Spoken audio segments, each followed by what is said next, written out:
کو دعوت دیتا ہوں جن کا موضوع ہے توحید سے عبادت قبول ہوتی ہے۔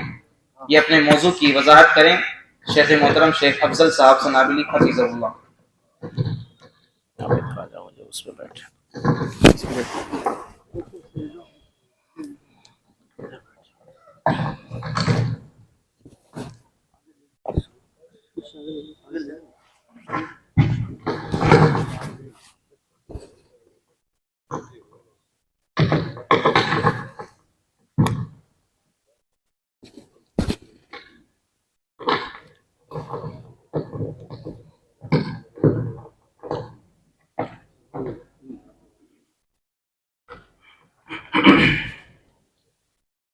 السلام علیکم ورحمۃ اللہ وبرکاتہ۔ ان الحمد لله نحمده ونستعينه ونستغفره ونعوذ بالله من شرور انفسنا ومن سيئات اعمالنا، ومن يهده الله فلا مضل له ومن يضلله فلا هادي له، وأشهد أن لا إله إلا الله وحده لا شريك له، وأشهد أن محمدا عبده ورسوله.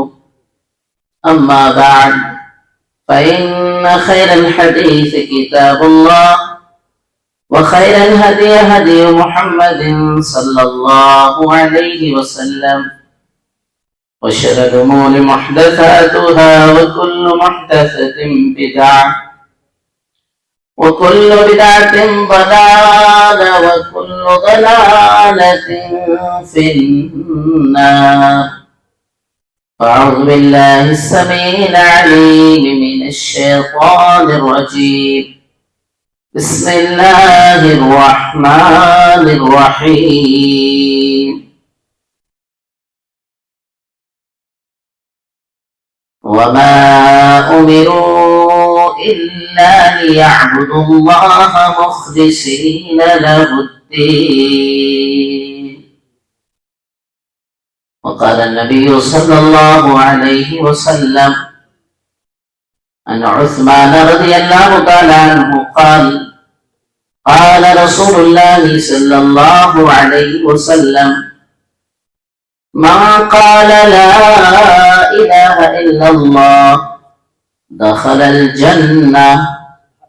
رواه مسلم في كتاب الإيمان.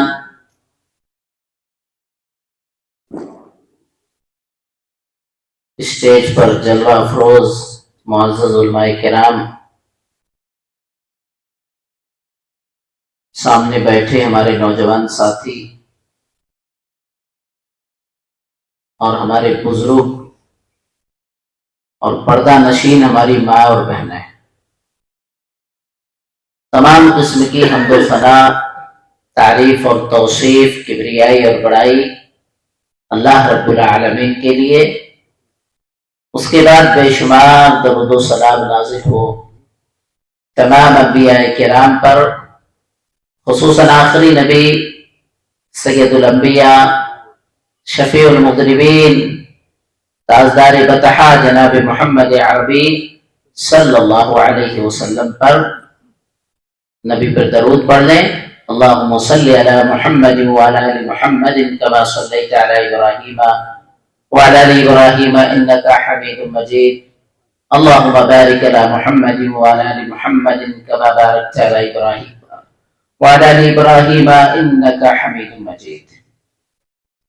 سب سے پہلے میں اللہ کا شکریہ ادا کرتا ہوں کہ رب العالمین نے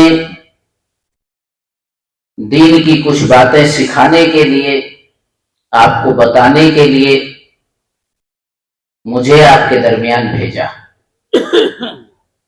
اس کے بعد میں شکر گزار ہوں الفرقان دعویٰ سینٹر کے تمام ساتھیوں کا، اور خصوصاً ان کے جو صدر ہیں مولانا آصف سنابلی۔ میں ان کا شکر گزار ہوں کہ آپ نے مجھے دین کی کچھ باتیں سنانے کے لیے، بتانے کے لیے دعوت دی۔ اللہ سے میں دعا کروں گا کہ جو بھی بات میں کہوں اللہ مجھے کتاب و سنت کے مطابق کہنے اور ہم تمام حضرات کو سن کر اس پر عمل کرنے کی توفیق عطا فرمائے۔ موضوع توحید عمل کے لیے ضروری ہے۔ کوئی بھی عمل ہو تب تک قبول نہیں ہوگا جب تک توحید نہیں ہے آپ کے پاس۔ کوئی عبادت آپ کی اللہ کے ہاں قبول ہی نہیں ہے جب تک آپ کے پاس توحید نہیں ہے۔ بہت اہم چیز ہے۔ ہمارے معاشرے اور سماج میں اکثر لوگ توحید کو نہیں سمجھتے۔ مجھے اس موقع پر مولانا ثناء اللہ امرتسری رحمہ اللہ کا ایک واقعہ یاد آتا ہے۔ راجستھان میں وہ اجمیر میں آئے اور اجمیر میں وہ بھی درگاہ پر آئے۔ مولانا ثناء اللہ امرتسری رحمۃ اللہ علیہ کا مقصد تھا کہ درگاہ کو دیکھا جائے اجمیر کے، پوری دنیا میں مشہور ہے، لوگ جوق در جوق، جماعت در جماعت، ٹولی در ٹولی یہاں پہنچتے ہیں۔ میں بھی دیکھ کر کے آؤں کہ ہوتا کیا ہے یہاں پر، کس طرح کے معاملات یہاں ہوتے ہیں۔ مولانا وہاں پر پہنچے، چونکہ بہت بڑے عالم دین تھے، مناظر تھے اپنے وقت کے، جو بھی اس وقت کے لوگ تھے، چاہے وہ غیر تھے، چاہے آپ اسلام کے مخالف رہے ہوں، چاہے اسلام کے ماننے والے، ان سے انہوں نے مناظرہ کیا۔ اگر کرسچنوں نے چیلنج دیا تو ثناء اللہ امرتسری رحمۃ اللہ علیہ نے اس چیلنج کو قبول کیا اور سرعام مناظرہ کیا۔ اگر یہودیوں کی طرف سے کوئی چیلنج ہوا تو یہودیوں کا بھی انہوں نے جواب دیا۔ غرضے کی جو بھی ادیان و مذاہب اور فرق اس دور میں پائے جاتے تھے، انہوں نے اسلام کے خلاف سر اٹھانے کی کوشش کی، اسلام کو بدنام کرنے کی کوشش کی۔ ثناء اللہ رحمۃ اللہ نے فوراً جواب دیا۔ اجمیر کی درگاہ میں پہنچے ہیں، وہ لکھتے ہیں خود اپنے کتاب میں کہ وہاں پہنچا تو مجھے لوگوں نے پہچان لیا۔ پہچاننے کے بعد کہا یہ تو اجمیر کو مانتے نہیں ہیں، اجمیر پہ کیوں آئے ہیں؟ تو ثناء اللہ رحمۃ اللہ علیہ نے رحم اللہ نے کیا کہا میں آیا ہوں کہ آپ کے یہاں کیسے کیسے شرک چل رہا ہے دیکھنے کے لیے، کیا شرک ہو رہا ہے یہاں پر۔ تو وہاں کے سب سے بڑے مجاور نے کیا کہا یہاں کوئی شرک نہیں ہوتا ہے، کس نے آپ کو بتا دیا؟ کوئی شرک نہیں کرتے ہیں، یہاں صرف ہم خواجہ کو پکارتے ہیں، خواجہ کے علاوہ کسی کو نہیں پکارتے ہیں۔ اندازہ لگائیے، مطلب توحید کا مطلب یہ سمجھا گیا کہ اللہ کو چھوڑ کر کے کسی ایک آدمی کی عبادت ہو، کسی ایک آدمی سے مانگا جائے، یہ توحید ہے؟ نہیں، اس کو توحید نہیں کہتے۔ تو سب سے پہلے بنیادی چیز ہے کہ ہمارے سماج اور معاشرے میں توحید کو واضح کیا جائے۔ اکثر لوگ توحید کو جانتے نہیں ہیں، تو سب سے پہلے آپ توحید کو سمجھ لیں۔ ہم جو کلمہ پڑھتے ہیں لا الہ الا اللہ محمد رسول اللہ، اس کلمے کے دو جز ہیں، دو حصے ہیں، ایک کلمہ توحید ہے، ایک کلمہ رسالت ہے۔ پہلا ہے کلمہ توحید لا الہ الا اللہ، اور دوسرا ہے محمد رسول اللہ۔ اب کلمہ توحید جو اس میں ہے وہ لا الہ الا اللہ۔ کیا مطلب لا الہ الا اللہ کا؟ لا الہ نہیں ہے کوئی حقیقی معبود الا اللہ، سوائے اللہ کے۔ جو ہم کلمہ پڑھتے ہیں یہ کلمہ لا الہ الا اللہ کلمہ توحید ہے، اور اس کلمہ توحید کے اندر اقرار ہوتا ہے کہ اللہ کے علاوہ جتنے بھی معبودان ہیں جن کی عبادت کی جاتی ہے، چاہے وہ شجر ہو، چاہے وہ حجر ہو، چاہے نبی ہو، چاہے ولی ہو، کوئی بھی ہو، سب غلط، صرف عبادت کے مستحق، عبادت کا لائق صرف اللہ کی ذات ہے، اللہ کے علاوہ کوئی بھی نہیں ہے۔ اور آپ قرآن اٹھا کر کے دیکھ لیں، جتنے نبی اور پیغمبر آئے نوح علیہ السلام کے بعد، چاہے وہ ہود علیہ السلام ہو، چاہے صالح علیہ السلام ہو، چاہے موسیٰ علیہ السلام ہو، سب نے مل کر کے اسی چیز کی دعوت دی، سورہ اعراف اٹھائیے آپ، 7 نمبر کی یہ سورہ ہے، آیت نمبر 65 سے نوح علیہ السلام کے واقعے کو اللہ نے قلم بند کیا، بیان کیا ہے۔ اللہ نے نوح علیہ السلام کے واقعے کو آیت نمبر 65 کے بعد دیگر نبیوں کے واقعات بیان کیے گئے ہیں۔ سارے نبیوں نے اپنے قوم کے اندر آ کے کیا کہا؟ اے قوم کے لوگوں، ما لکم من الہ غیری، میرے قوم کے لوگوں سنو، صرف اللہ کی عبادت ہو جو آسمانوں میں ہے، جس اللہ نے ہمیں پیدا کیا ہے، جو اللہ بارش برساتا ہے، جو اللہ ہمیں روزی دیتا ہے، جو اللہ رب العالمین ہمارے ساری چیزوں کا مالک ہے، صرف اسی کی عبادت ہونی چاہیے اور اس کے علاوہ کسی کی عبادت نہیں ہونی چاہیے۔ نبیوں نے ہر موقع پر لوگوں کو توحید کی دعوت دی۔ آپ دیکھیں یوسف علیہ السلام کا واقعہ پڑھیں، قرآن کریم میں جو 12 نمبر کی سورہ ہے، سورہ یوسف ہے۔ یوسف علیہ السلام کی پورے واقعے میں آپ پڑھیں، یوسف علیہ السلام کو جیل میں ڈال دیا گیا، جیل میں ڈال دیا گیا، جیل میں بیٹھے ہیں، کوئی ٹینشن نہیں، کوئی گھبراہٹ نہیں۔ اپنے جیل کے ساتھیوں کو اکٹھا کیا اور اکٹھا کرنے کے بعد کہا، ارباب متفرقون خیر ام اللہ الواحد القہار، اے میرے جیلر کے ساتھیوں یہ بتاؤ، ایک اللہ کی عبادت کرنا بہتر ہے یا ایک اللہ کو چھوڑ کر جگہ جگہ پہ جا کر کے جھکنا بہتر ہے؟ کیا بہتر ہے؟ یوسف علیہ السلام توحید کا درس دے رہے ہیں، توحید بتا رہے ہیں۔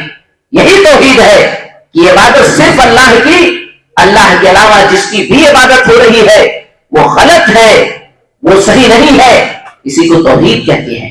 جتنے نبی اور پیغمبر آئے، قرآن کریم آپ اٹھائیے، سارے نبیوں اور پیغمبروں نے اسی بات کی تبلیغ کی، اسی بات کی دعوت دی، اپنے دعوت کا آغاز انہوں نے اسی نقطے سے کیا ہے۔ قرآن کریم سورۃ النحل اٹھائیے، 16 نمبر کی یہ سورہ ہے، آیت نمبر 36 میں اللہ نے کہا، وَلَقَدْ بَعَثْنَا فِي كُلِّ أُمَّةٍ رَسُولًا أَنِ اعْبُدُوا اللَّهَ وَاجْتَنِبُوا الطَّاغُوتَ، ہم نے ہر امت کے اندر ایک رسول اور پیغمبر اور میسنجر بھیجا، دودت بھیجا۔ یہ میسنجر پیغمبر دودت جا کر کے اپنے لوگوں کو کیا کہا؟ ان اعبدوا اللہ، انہوں نے کہا لوگوں یہ عبادت صرف اللہ کی ہوگی، ان اعبدوا اللہ، صرف اللہ کی عبادت، واجتنبوا الطاغوت، اللہ کے علاوہ جس کی بھی عبادت ہو رہی ہے اسے چھوڑ دو۔ طاغوت کہتے ہیں عربی میں ما عبد من دون اللہ، اللہ کو چھوڑ کر جس کی بھی عبادت ہو طاغوت ہے۔ کوئی اپنے نفس کی عبادت کرے کہ میرا من اور دل جو چاہتا ہے میں کروں گا، کوئی کہے نہیں اس پتھر کے ذریعے سے مجھے شفا ملتی ہے میں پتھر کو پوجوں گا، کوئی کہے نہیں اس درخت کے ذریعے سے میرے بہت نفع ہوتے ہیں میں اس کی عبادت کروں گا، کوئی کہے نہیں اس ولی اور اس نبی کے ذریعے سے مجھے یہ ملے گا میں اس نبی اور ولی کو پوجوں گا، سجدہ کروں گا۔ تو جو بھی عبادت ہو وہ طاغوت ہے اللہ کے علاوہ۔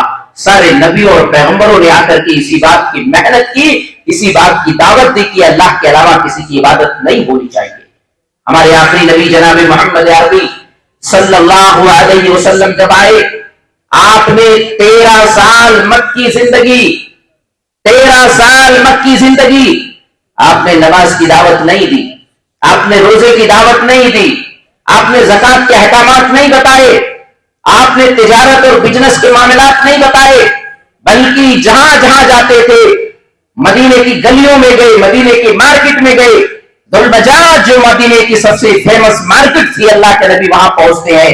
عبداللہ بن طارق المحاربی حدیث کے راوی ہے، مسند احمد کی 23,192 نمبر کی جو روایت ہے، کہتے ہیں اللہ کے نبی صلی اللہ علیہ وسلم نے کہا، اے لوگوں قولوا لا الہ الا اللہ تفلحوا وتملكوا العرب والعجم، لوگوں ایک اللہ کی عبادت کر لو، ایک اللہ کی عبادت کرو، اگر ایک اللہ کی عبادت کرو گے تو کامیابی مل جائے گی، عرب اور عجم دونوں کے مالک بن جاؤ گے، دونوں کے مالک بن جاؤ گے۔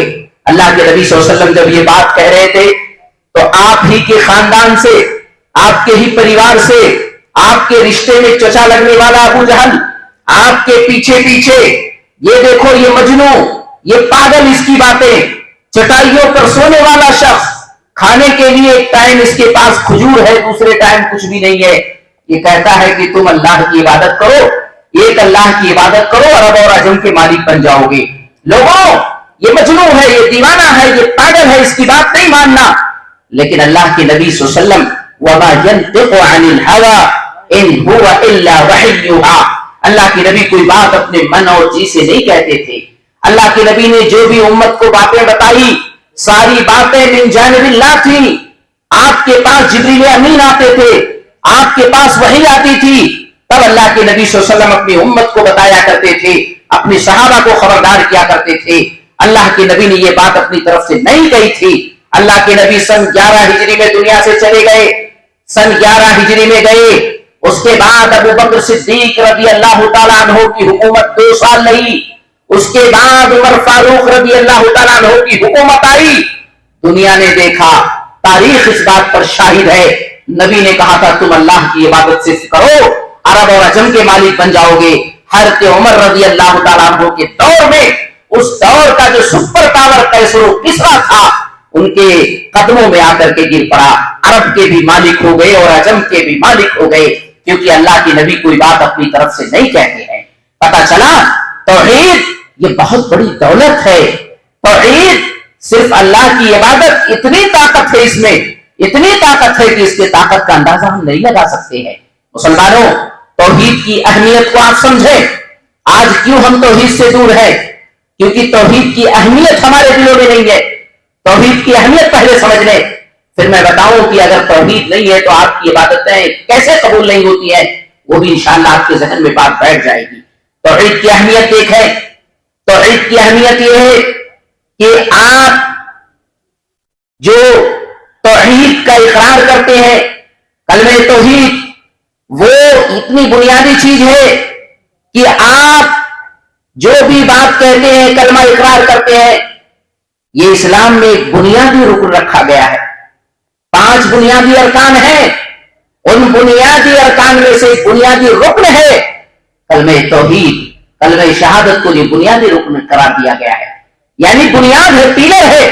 اگر آپ کے پاس توحید نہیں, بنیاد, شروعات نہیں, تو کچھ بھی نہیں ہے. آپ اندازہ لگائیں, آپ مکان بنانے جا رہے ہیں, مکان بنانے میں اگر آپ کی دیوار تیار نہیں ہے تو کیا آپ چھت رکھ پائیں گے؟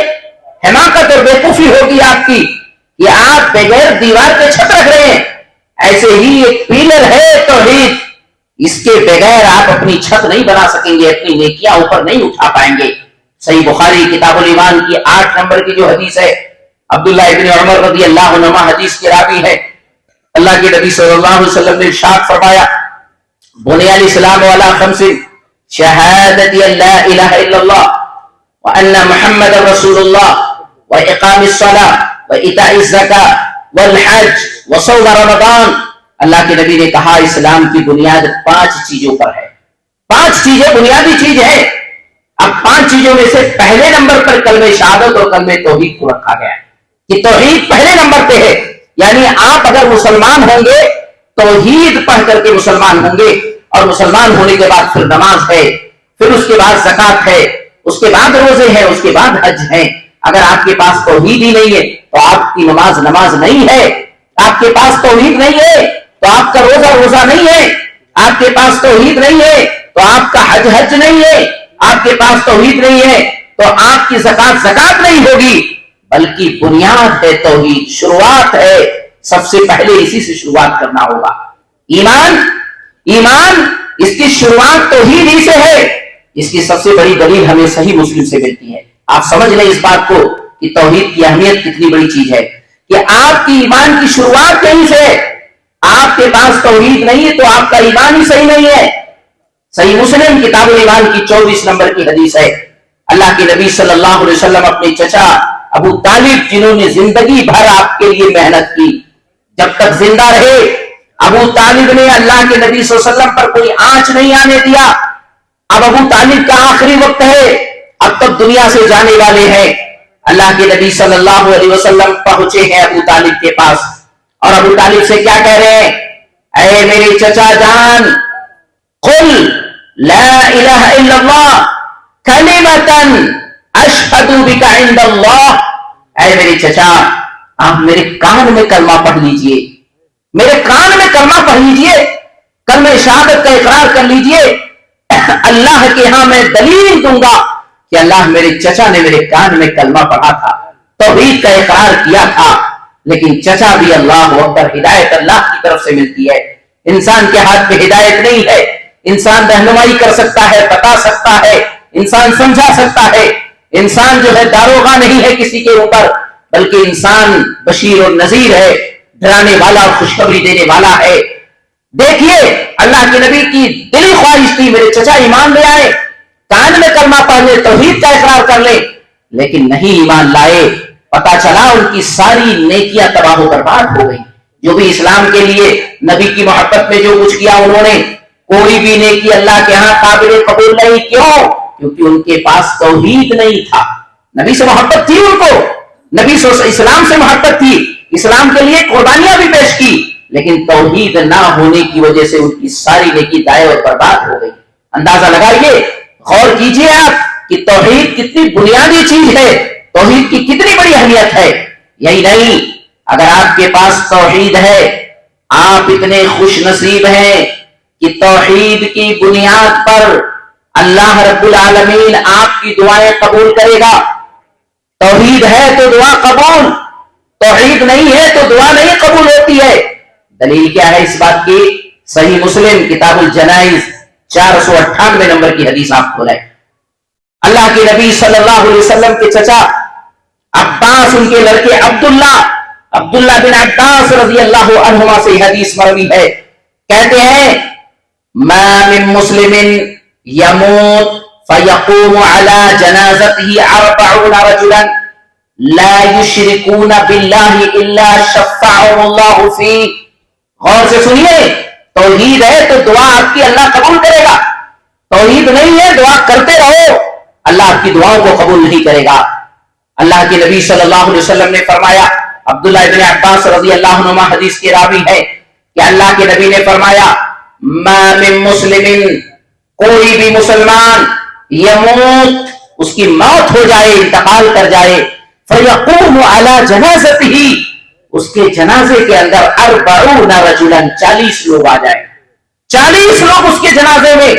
بھیڑ کرنے کی ضرورت نہیں ہے، ہمارے معاشرے اور سماج میں کہا جاتا ہے بڑی بھیڑ تھی جنازے میں، بہت لوگ تھے، بھیڑ کی ضرورت نہیں ہے اسلام میں۔ اسلام میں تو 40 سپوتوں کی ضرورت ہے، 40 لوگوں کی ضرورت ہے۔ کون سے 40 لوگ؟ لا یشرکون باللہ، 40 لوگ وہ ہیں جو اللہ کے ساتھ شرک نہیں کرتے ہیں۔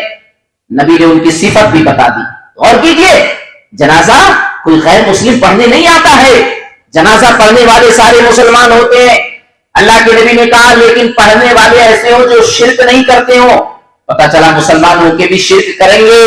یہ کہنا میرا نام عبداللہ ہے، میرا نام عبد الرحمن ہے، میرا نام سمیہ اور فاطمہ ہے، میں کہاں شرک کرتا ہوں، میں کہاں شرک کر سکتی ہوں، میں تو مسلمان ہوں، داڑھی رکھا ہے میں نے، نماز پڑھتا ہوں، میں نہیں شرک کر سکتا ہوں۔ یہ آپ کی سوچ ہے، لیکن میرے نبی جناب محمد عربی صلی اللہ علیہ وسلم فرما رہے ہیں کہ جنازے کی نماز چل رہی ہے، جنازہ پڑھنے آئے ہیں، اس میں بھی شرک کرنے والے لوگ ہوں گے۔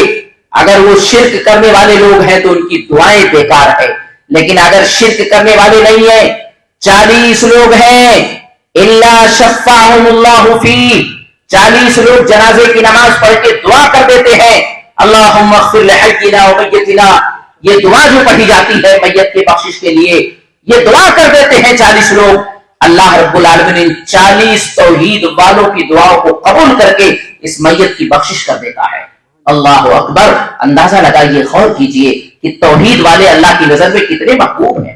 جو لوگ کہتے ہیں عبادت صرف اللہ کی، اللہ کے علاوہ کسی کی عبادت نہ ہو، وہ کتنے چہیتے، کتنے لاڈلے، کتنے پیارے اللہ کے ہیں کہ رب العالمین ان کی دعاؤں کو قبول فرما لیتا ہے۔ یہی نہیں بلکہ کل قیامت کے دن اللہ کے نبی صلی اللہ علیہ وسلم کی جو شفاعت ہوگی، وہ شفاعت صرف توحید والوں کے لیے ہوگی، شرک کرنے والوں کے لیے نہیں ہوگی۔ یاد رکھیے، آج لوگ کہتے ہیں مصطفیٰ کا دامن لے کے مچل جائیں گے، یہ کہتے رہیں گے، ان کو کبھی بھی نبی صلی اللہ علیہ وسلم کی شفاعت نہیں ملے گی، کیونکہ ان کی زندگیوں میں شرک ہے سراسر۔ جو لوگ شرک نہیں کریں گے ایسے ہی لوگوں کو نبی کی شفاعت ملے گی۔ آئیے اس سلسلے میں 2 حدیث میں آپ کو بتانا چلوں۔ پہلی حدیث صحیح بخاری کتاب العلم حدیث نمبر 99، اللہ کے نبی صلی اللہ علیہ وسلم کے بہت خاص صحابی جنہیں ہم ابو ہریرہ رضی اللہ تعالیٰ عنہ کے نام سے جانتے ہیں. ابو ہریرہ رضی اللہ تعالیٰ عنہ اللہ کے نبی صلی اللہ علیہ وسلم کے پاس ہمیشہ رہتے تھے. صرف سونے کا وقت اور کھانے کا وقت ہوتا تھا جدا ہوتے تھے، باقی آپ کے چوکھٹ پہ بیٹھے رہتے تھے اس امید سے کہ اللہ کے نبی کوئی بات کہے اور میں نہ سن پاؤں. اس لیے سب سے زیادہ حدیثیں انہی سے مروی ہے، سب سے زیادہ حدیث کے راوی یہی ہے. صحیح بخاری کے اندر ہے ابو ہریرہ رضی اللہ تعالیٰ عنہ ایک دن آئے، اللہ کے نبی میں آپ سے سنتا ہوں لیکن بھول جاتا ہوں. اللہ کے نبی صلی اللہ علیہ وسلم نے کہا اے ابو ہریرہ اپنی چادر کو بچھا لو. آج نبی خوش ہے ابو ہریرہ سے. ابو ہریرہ اپنی چادر بچھاؤ. ابو ہریرہ رضی اللہ تعالیٰ عنہ نے اپنی چادر بچھا لی. اللہ کے نبی دعا کرتے ہیں ابو ہریرہ چادر کو سمیٹ لو. کہتے ہیں ابو ہریرہ رضی اللہ تعالیٰ عنہ اس دعا کے بعد میں اللہ کے نبی سے جو کچھ سنا اس کے بعد میں نہیں بھولا، مجھے حفظ ہو گیا، میں نے ساری چیزیں یاد کر لی. لیکن 2 برتن میرے پاس ہیں، ایک برتن میں نے بیان کر دیا اور ایک برتن اگر میں بیان کر دوں تو میری حلقیں کٹ جائیں گی. یعنی کچھ حدیثیں ایسی تھی جو میں نے سرعام لوگوں کو بتا دیا، لیکن کچھ حدیث ایسی ہے جو فتنوں والی ہے، جنگوں والی ہے، کچھ ایسے لوگوں کے بارے میں ہے اگر میں کھل کے بیان کروں گا لوگ مجھے مارنے کے لیے آ جائیں گے. تو ابو ہریرہ رضی اللہ تعالیٰ عنہ سے حدیث مروی ہے. ابو ہریرہ کہتے ہیں اللہ کے نبی صلی اللہ علیہ وسلم سے میں نے سوال کیا اللہ کے نبی من اسعد الناس یوم القیامت بشفاعتی، اللہ کے نبی وہ کون خوش نصیب ہوں گے جو آپ کی شفاعت کو پائیں گے، آپ کی شفاعت ملے گی، وہ خوش نصیب کون ہوں گے؟ اللہ اکبر. نبی بھی بہت خوش ہوئے. کہا ابو ہریرہ مجھے معلوم تھا یہ سوال تم ہی کرو گے کیونکہ تمہیں علم سے بڑی محبت ہے، میں جانتا تھا کہ تم ہی پوچھنے والے ہو. اے ابو ہریرہ سنو، من قال لا الہ الا اللہ خالصا من قلبہ، کہا میری شفاعت انہی لوگوں کو ملے گی جنہوں نے اخلاص کے ساتھ خالص پیور انہوں نے کلمہ پڑھا ہے، کلمہ توحید کے ساتھ دغا بازی اور دھوکہ بازی نہیں کیا ہے. خالصا من قلبی، خالص اور پیور کس کو کہیں گے؟ آپ شہد لائیے نکال کر کے شہد کے چھتے سے اس میں چینی اور ڈالڈا ملا دیجیے، وہ پیور نہیں ہے. نام شہد ہے لیکن وہ شہد نہیں ہے کیونکہ آپ نے اس میں گھوٹالا کر دیا ہے، اب خالص نہیں ہے وہ. ایسے ہی لا الہ الا اللہ خالص کب ہوگا؟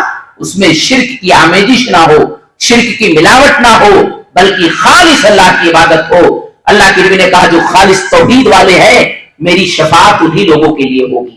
صحیح مسلم کتاب الایمان کی 451 نمبر کی جو حدیث ہے، ابو ہریرہ رضی اللہ تعالیٰ عنہ حدیث کے راوی ہے. ابو ہریرہ رضی اللہ تعالیٰ عنہ کہتے ہیں اللہ کے نبی صلی اللہ علیہ وسلم نے ارشاد فرمایا لِكُلِّ نَبِيٍّ دَعْوَةٌ مُسْتَجَابَةٌ فَتَعَجَّلَ كُلُّ نَبِيٍّ دَعْوَتَهُ وَإِنِّي اخْتَبَأْتُ يَوْمَ الْقِيَامَةِ شَفَاعَةً لِأُمَّتِي فَهِيَ نَائِلَةٌ إِنْ شَاءَ اللَّهُ مَن مَّاتَ مِنْ أُمَّتِي لَا يُشْرِكُ بِاللَّهِ شَيْئًا. کہتے ہیں اللہ کے نبی نے فرمایا لِكُلِّ نَبِيٍّ دَعْوَةٌ مُسْتَجَابَةٌ، سنو جتنے نبی آئے اللہ نے ایک دعا کا چانس دیا ان کو کہ ایک دعا ضرور آپ کی قبول ہوگی. جتنے نبی آئے سب کو کہا گیا ایک دعا ضرور آپ کی قبول ہوگی، آپ مانگ لیں ایک دعا اللہ قبول کر لے گا. فَتَعَجَّلَ كُلُّ نَبِيٍّ دَعْوَتَهُ، جتنے نبی تھے سب نے دنیا میں مانگ لیا، ان کی دعا قبول بھی ہو گئی، مانگ بھی لیا. وَإِنِّ اخْتَبَأْتُ، اللہ اکبر، میرے نبی کی محبت دیکھیے امتیوں کے ساتھ.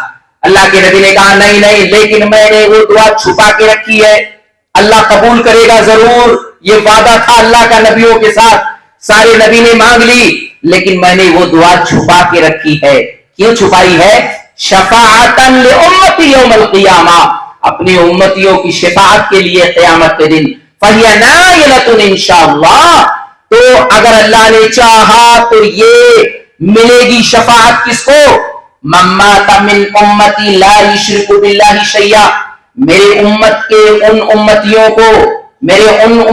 کو جو اس حال میں دنیا سے گئے انہوں نے شرک نہیں کیا، اللہ کے ساتھ شرک نہیں کیا، ان کی زندگی میں توحید ہے، توحید والے ہیں نبی کی شفاعت ملے گی. توحید والے نہیں ہیں اللہ کے نبی صلی اللہ علیہ وسلم کی شفاعت نہیں ملے گی. تو اندازہ لگائیے مسلمانوں کہ توحید کی کتنی بڑی عظمت ہے، توحید کی کتنی بڑی اہمیت ہے کہ آپ کا ایمان ہی صحیح نہیں ہے بغیر توحید کے، آپ کا عمل ہی اللہ کے ہاں قبول نہیں ہو پا رہا ہے، آپ جو ہے نبی صلی اللہ علیہ وسلم کی شفاعت نہیں پا رہے ہیں، اور توحید والوں کی دعا اللہ قبول کرتا ہے، آپ کی دعا ہی نہیں قبول ہو رہی ہے، آپ کتنے بد نصیب ہو رہے ہیں۔ اور یاد رکھیے توحید ہی کی بنیاد پر جنت ملے گی۔ اگر توحید ہے تو جنت، اگر توحید نہیں ہے تو آپ جنت نہیں پا سکتے ہیں۔ دلیل صحیح مسلم کتاب الایمان حدیث نمبر 24 آپ اٹھا کر کے دیکھیں، اللہ کے نبی صلی اللہ علیہ وسلم کے صحابی عثمان رضی اللہ تعالیٰ عنہ حدیث کے راوی ہے، حضرت عثمان کہتے ہیں اللہ کے نبی صلی اللہ علیہ وسلم نے ارشاد فرمایا من قال لا الہ الا اللہ دخل الجنہ، میرے نبی نے فرمایا جس نے لا الہ الا اللہ کہہ دیا، کلمہ توحید کا اقرار کر لیا، تو وہ جنت میں داخل ہوگا۔ پتہ چلا کلمہ توحید کی بہت بڑی اہمیت ہے۔ مسلمانوں، یہ بہت افسوس کے ساتھ مجھے بتانا پڑتا ہے کہ آج مسلمان اپنے آپ کو مسلمان کہہ رہا ہے لیکن توحید سے کوسوں دور ہے، ان میں شرک زیادہ ہے۔ خصوصاً ہماری مائیں بہنیں غور سے میری بات سنیں، آج ہماری مائیں بہنیں جو ہیں بیٹھی ہیں ان میں شرک بہت زیادہ پایا جاتا ہے۔ یہ شرک کو سمجھ کر کے بھی کبھی کرتی ہیں، کبھی نہ سمجھے بھی کرتی ہیں، اور اکثر جہالت میں آدمی شرک کرتا ہے۔ ہمارے معاشرے میں شرک کی دو قسمیں چلتی ہیں، ایک شرک وہ ہے جو اکبر کے نام سے ہم جانتے ہیں۔ اکبر کا مطلب اللہ کا کام تھا ہم نے غیروں کے لیے دے دیا، مثلا ہم سجدہ کس کے لیے کریں؟ اللہ کے لیے کریں، گردن تو ہماری کٹ سکتی ہے لیکن اللہ کے علاوہ کہیں نہیں جھک سکتی ہے۔ لیکن آج ہماری مائیں بہنیں میران جی کے سامنے جا رہی ہیں، فلاں جگہوں پر جا رہی ہیں، فلاں جگہوں پہ جا کے اپنے سر کو جھکا کے آتی ہیں، پھیرا لگا کے آتی ہیں، طواف کر کے آ رہی ہیں۔ طواف ہوگا صرف اللہ کے گھر خانے کعبہ کا طواف ہوگا، اور دنیا میں کوئی ایسی جگہ نہیں ہے جہاں کا طواف کیا جائے۔ اگر طواف کیا جا رہا ہے تو وہ شرک ہے کھلا ہوا، اور شرک اکبر ہے۔ ہماری مائیں اور بہنیں ایسی جگہوں پر پہنچتی ہیں، چکر لگاتی ہیں، جا کے سجدے کرتی ہیں، رکوع کرتی ہیں، ان کے سامنے ہاتھ جوڑتی ہیں۔ یہ سارے شرک ہماری ماں اور بہنوں میں کھلا ہوا چل رہا ہے، یہ شرک ہے۔ اسی طرح شرک اصغر ہے، چھوٹا شرک جسے کہتے ہیں، یہ کثرت کے ساتھ ہمارے گھروں میں موجود ہے، ہم میں موجود ہے۔ ہماری مائیں بہنیں بہت زیادہ یہ شرک کرتی ہیں۔ مثلا ہمارے گھروں میں مائیں بہنیں کیا کہتی ہیں؟ رات کو جھاڑو نہ لگایا جائے کیونکہ روزی نہیں آتی ہے۔ نعوذ باللہ، جھاڑو صفائی آدھا ایمان ہے۔ میرے نبی نے کہا طہور شطر الایمان، لوگوں صفائی تو ایمان کا آدھا حصہ ہے۔ اور ہماری ماں بہنوں نے کیا بنایا؟ نہیں جھاڑو مت لگاؤ کیونکہ رات کو روزی نہیں آتی ہے۔ شرک ہے، یہ شرک ہے کہ آپ نے جھاڑو کے ساتھ روزی کو خاص کر دیا۔ اچھا چپل الٹا ہو گیا ہے، چپل سیدھا کرو ورنہ روزی واپس چلی جائے گی۔ دیکھو کیسی کیسی باتیں ہمارے معاشرے میں، نانا چپل الٹی ہے اس کو سیدھی کرو، یہ بھی شرک ہے۔ گویا روزی کو ہم نے چپل کے ذریعے سے جوڑ دیا۔ رزاق تو رب العالمین ہے، آپ نے رزاق چپل اور جوتے کو بنا لیا، جھاڑو کو بنا لیا۔ اسی طرح ہمارے معاشرے اور سماج میں شام کو نکلیں گے تو بھوت ہمارے پیچھے ہو جائے گا، اس لیے اگر دودھ لے کے جا رہے ہیں، میٹھا لے کے جا رہے ہیں تو کچھ کوئلہ کھا کے جاؤ، کچھ اور کھا کے جاؤ۔ اس طرح کی چیزیں ہمارے سماج میں بہت ہے۔ یہ بھی شرک کی ساری قسمیں ہیں۔ نفع نقصان کا مالک کون ہے؟ میرا رب ہے، میرا اللہ ہے۔ نفع اسی کی طرف سے، نقصان اسی کی طرف سے۔ یہی تو توحید ہے، یہی تو توحید ہے کہ ہم اللہ کو نفع نقصان والا مانے۔ ہم نے انسان کو نفع نقصان کا مالک بنا دیا، شیطان و جناتوں کا ڈر ہمارے دلوں میں بھر گیا۔ یہ ساری شرک کی بہت ساری قسمیں ہماری ماں بہنوں میں پایا جاتا ہے۔ یاد رکھیں اگر اس طرح شرک کی قسمیں ہماری ماں بہنوں میں موجود ہے، ہم میں موجود ہے، آپ نماز پڑھتے رہیں، آپ کی نماز اللہ کے ہاں قبول نہیں ہوگی۔ آپ روزہ رکھتے رہیں، آپ کا روزہ اللہ کے ہاں قبول نہیں۔ آپ عمرے پہ عمرہ کر لیں، حج پہ حج کر لیں، آپ اللہ کے ہاں آپ کی عبادت قبول نہیں ہوگی۔ آپ کتنی نیکی کر لیں، آپ کی نیکی بیکار ہو جائے گی، کیونکہ کسی عمل کو قبول ہونے کے لیے 3 شرطیں اسلام نے بتائی ہے۔ بڑے غور سے میری بات سن لینا۔ آج میں آپ کو ترازو دے رہا ہوں، ترازو، اس ترازو سے تول لینا اپنے عمل کو۔ اگر آپ کا عمل اس ترازو پہ صحیح اترے تو سمجھ لینا آپ کا عمل اللہ کے ہاں قبول ہو رہا ہے، اور اگر اس ترازو پہ صحیح نہیں نکلتا ہے تو آپ سمجھنا آپ کی نماز، آپ کے روزے، آپ کی نیکیاں بیکار جا رہی ہیں۔ ترازو دیا اسلام نے، الحمدللہ۔ آج دنیا میں اگر اختلاف ہو جائے تو کیا دنیا کے اختلاف کو مٹانے کے لیے اللہ نے طریقہ نہیں بتایا ہے؟ بالکل بتایا ہے۔ آپ کے سامنے میں لا کر کے چاول رکھ دوں، ایک آدمی اور چاول لا کے رکھ دے، ہم دونوں لڑتے رہیں گے, میں کہوں 10 کلو ہے, یہ کہیں نہیں 5 کلو ہے, دونوں لڑتے رہیں گے. اللہ نے دماغ دیا ہے, ترازو اٹھائیں گے, ترازو اٹھا کے تول لیں گے, جس ترازو جو بتا دے گا وہ سچ ہوگا. آپ کے سامنے کپڑا لے کر کے میں آیا, میں نے کہا یہ 5 میٹر, آپ کو 6 میٹر, ہم زندگی بھر لڑتے رہیں گے؟ نہیں, لڑائی کا حل بتایا ہے اللہ نے, دماغ دیا ہے, درجی سے میٹر مان کر کے ہم ناپ لیں گے, کپڑا جس کا میٹر کے مطابق ہوگا اس کی بات سچی ہوگی. ایسے اسلام نے اختلاف کو مٹانے کے لیے ہمیں کتاب و سنت کو دیا ہے, قرآن و حدیث کو دیا ہے.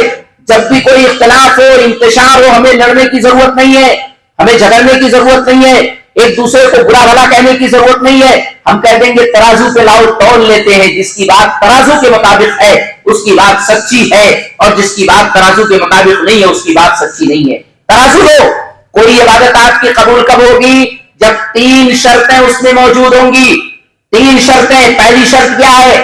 پہلی شرط یہ ہے کہ آپ اللہ پر ایمان والے ہوں, آپ کے پاس توحید ہو, ایمان بھی ہو, کیونکہ بہت سارے لوگ ہیں مسلمان تو ہے لیکن توحید نہیں ان کے پاس, اس لیے ایمان بھی ہو اور ایمان کے ساتھ ساتھ آپ کے پاس توحید بھی ہو, تب آپ کی عبادت قبول ہوگی.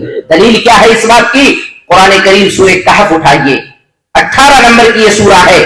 ہر جمعہ کے دن الحمدللہ ہم پڑھتے ہیں, بڑی فضیلت ہے جمعہ کے دن سورۃ الکہف پڑھنے کی. اللہ کے نبی نے کہا ایک جمعہ سے لے کے دوسرے جمعہ تک آپ کو نور ملتا ہے, یعنی اللہ کی طرف سے روشنی اور لائٹ ملتی ہے جو لوگ سورۃ الکہف کی تلاوت کرتے ہیں. تو سورۃ الکہف جو 18 نمبر کی سورہ ہے, 107 نمبر کی جو آیت ہے, ان الذين امنوا وعملوا الصالحات كانت لهم جنات الفردوس نزلا. اللہ نے کیا کہا؟